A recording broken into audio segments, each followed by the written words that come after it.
Brecon National Park today, and we're going to be wild camping behind me there in the clouds on the slopes of Vango. So there's quite a lot of people in the car park here with story arms. I'll spin round. Here you are. You see all the cars, the story arms behind me. But of course, a lot of them are going up Van and Corndu, etc. You know, the main sort of central mountains. So we go over to Vango, which is a bit quieter, and get a night's wild camping in. Weather is set for windy and rain. Unfortunately, it's not quite the weather we'd have liked, albeit it is late December. There's John. He's part of the party. Scaldy getting ready. So okay then, we're going to get suited and booted, and then we're going to get on them up the hill. So catch you in a bit. Yeah, it's never easy when you arrive at the trailhead and you're already cold and wet. When we figured we'd do a wild camp up the Brecon Beacons, we were kind of hoping for blue sky, a nice covering of snow, and you know, to get a snowy alpine kind of feel. But what we ended up with was the Brecon Beacons gives most often, which is wet and windy and tough, arduous conditions. But nevertheless, we were happy to be there, and up we went. Hello, hope you can hear me. 470 metres, climbing up the eastern flanks of Vango. And behind me then is the pass road. There's the story arms of this famous phone box where we're going to camp. Some Vango Forest Fawr. So as I said earlier, windy, wet, but grand countryside, beautiful mountains.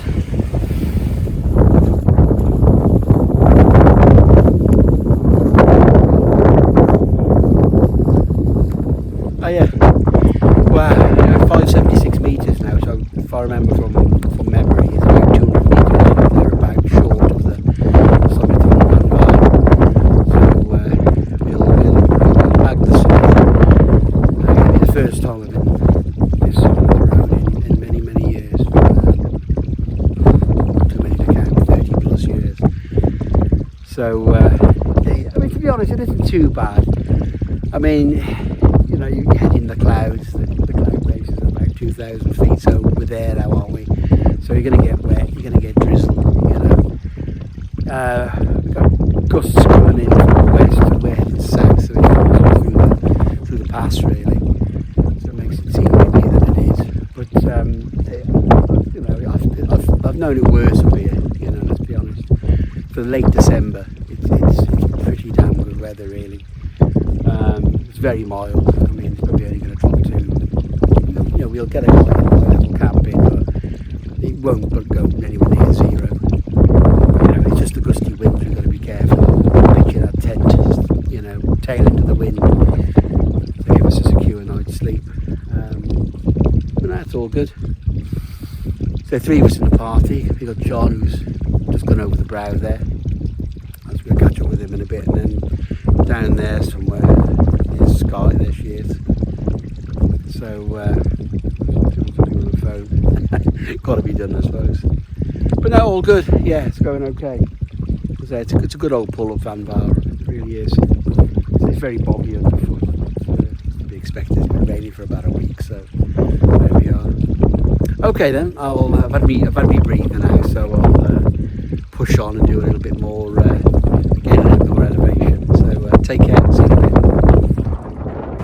bit. Yeah, so as we steadily climbed up Vango, it levelled out at about the 550 metre contour and hit an extensive layer of bogland, which as a party we had to negotiate, trying unsuccessfully I might add, to try and keep our boots as dry as we could. But nevertheless, everybody was enjoying the exhilarating experience. But as we got higher and higher, the windier and windier it got. So we were hoping really for a respite from the wind and the lee of the mountain, so that we could find a suitable campsite.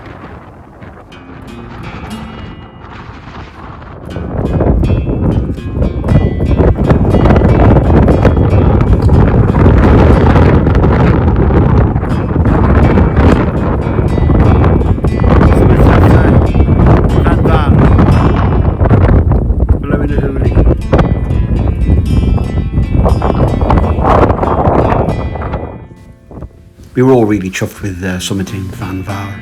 So as we left the summit behind and headed back down the other side of the mountain, we were looking to find a reasonably sheltered campsite, reasonably level, reasonably dry, probably reasonably wet as well, but it was the best we could find in the circumstances. So out came the tents.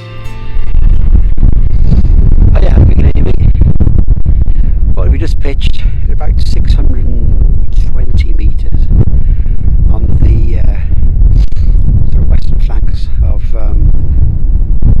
Van Fawr.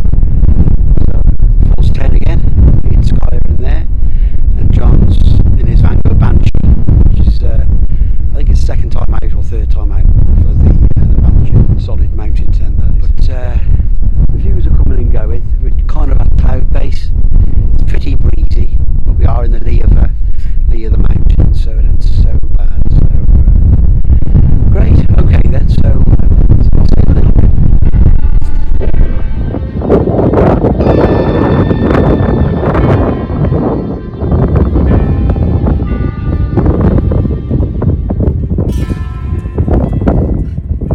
So it's going to be a long night in the tent. The shortest day was only about 4 or 5 days ago. So yeah, it's going to be 18 hours in the tent, but lots of empty camping, I'm afraid.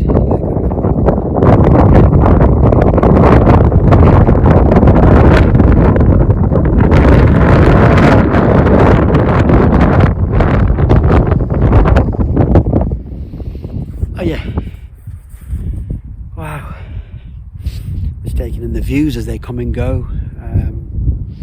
We've got some strong westerlies coming in today and tonight, 40, it's saying 50 mile an hour gusts. I don't know how much truth there is. I mean, stiff winds, put it that way. But, so we've got about an hour now till sundown, so I'm just kind of enjoying the views while we've got them, really. It's going to be long enough in the tent as it is. Beautiful. What a place. One thing about Forest Fawr is it's a lot quieter than the main central Brecon Beacon's peaks, and we didn't see a soul walking, hiking in.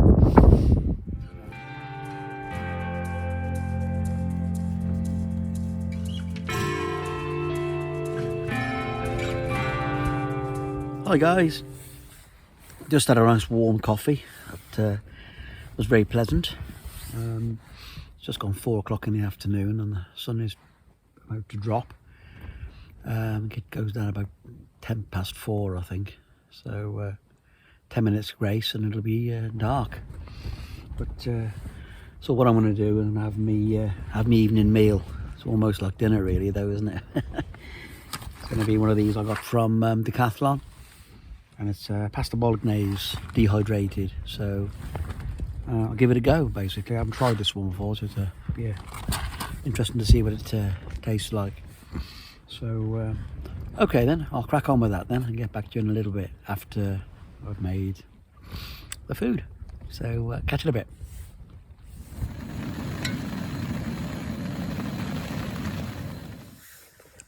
Oh yeah, well, it turned out to be really nice.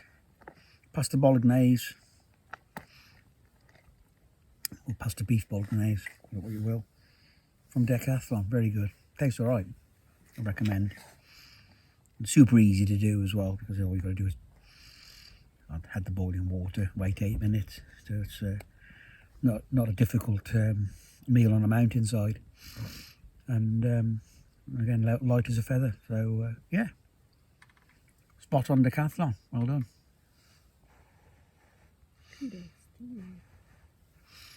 But yeah, the sun's dropping now. What time do you make it, Scott? 4:25. 4:25. Surprised it's as light as it is, though. Actually, it's still a little bit of light out there.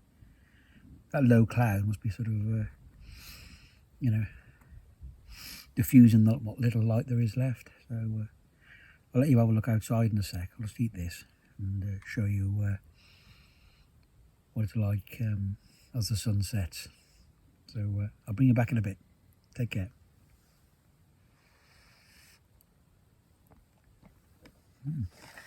Nice.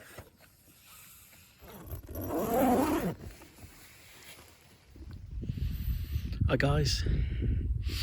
Thought I'd just go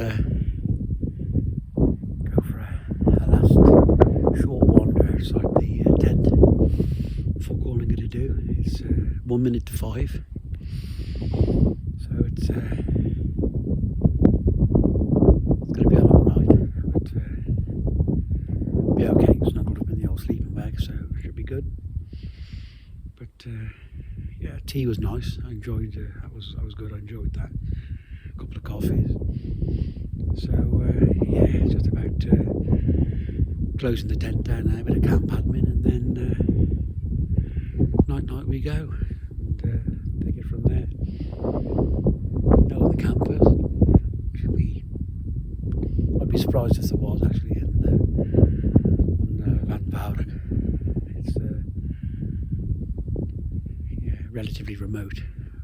Put it this way, we wouldn't use the word remote, but we could use the word you know, limited footfall.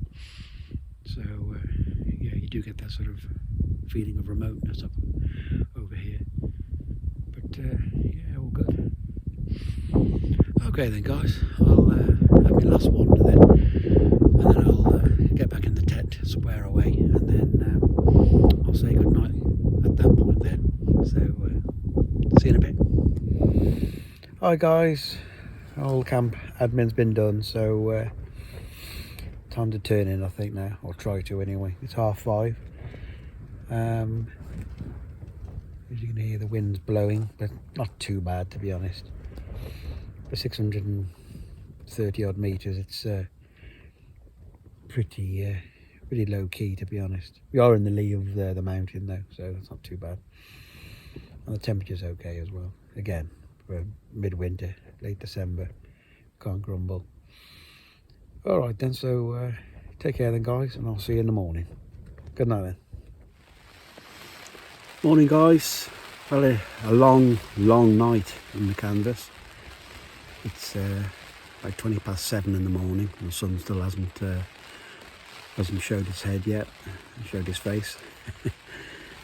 Had a few problems with guy lines, like I say guy lines, because obviously it's very peaty, boggy pitch, and we had a few quite high gusts last night, high gusts of wind. And I've pulled a few tent pegs out.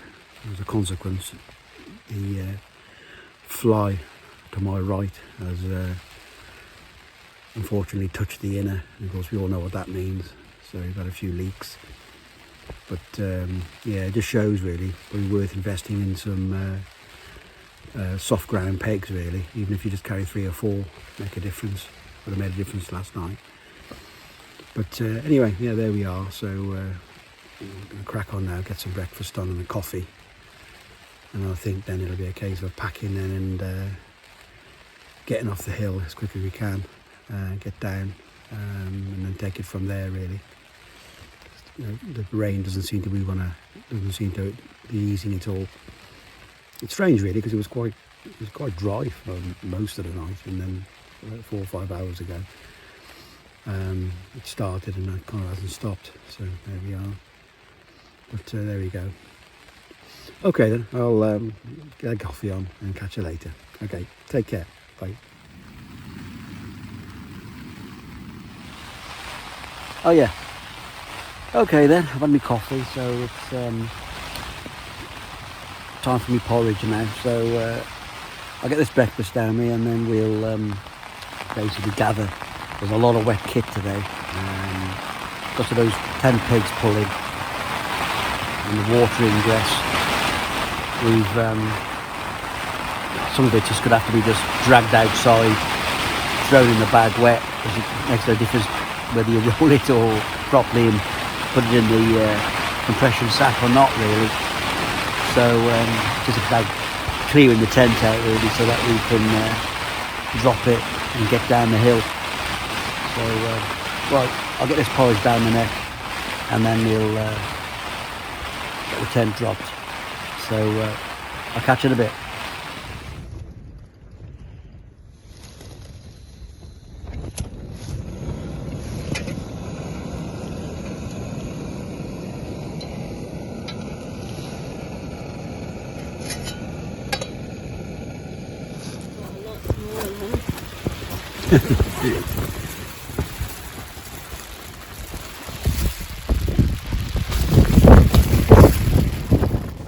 As you can see from the footage, those tent pegs slipping on the windward side of the tent really caused that fly sheet to touch the inner, causing pretty substantial leakage. But a lesson learned and some more gear to buy, no problem. Okay, tent is dropped, the weather's really coming bad. Second that, there we go then, leave no trace.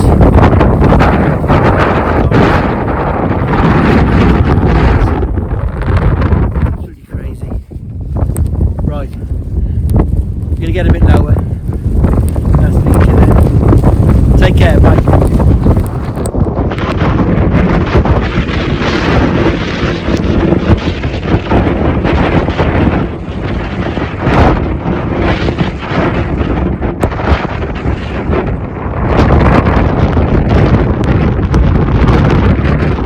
So after an entertaining, very wet descent from Vango Fawr, we were slipping and sliding all the way, my goodness. Yeah.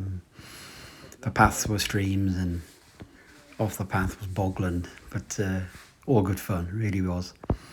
But we were glad we were losing altitude. Oh yeah. Wow, everything's turned into a swamp. Yeah, pretty tough conditions to be honest. But still, we're getting there now, so all good. Yeah, the Brecon beacons in December, yeah, not to be messed with. Okay, I'll get back to you a little bit later. See you in a bit. So as we kept descending, the wind got less and less harsh. Just keeping an eye on our bearing, roughly northeast, to keep us in the right direction, and eventually out of the cloud base we popped, and there was the story arms. I think we were all pretty glad, to be honest. Oh yeah, not too far now, about 150 metres to drop. There's the story arms there, activity centre, on the summit of the pass. So you can see me. Wow, some guys down there, Skye and John. Wow, that's sort of been an experience. My goodness. I'm going to get down. I'll see you at the car park. See you in a bit. Okay then, guys. We'll end the video there. It was an epic descent, that was. But big shout out again to John, there he is over my shoulder, and Skye for accompanying me. It was an enjoyable camp, but an experience at the same time. Oh my goodness, that was wet and windy up there. So recommend it. Brecon beacons, want a little bit of solitude, go over to the Forest Fawr range, and you'll certainly find it over there. So anyway, thanks for following us.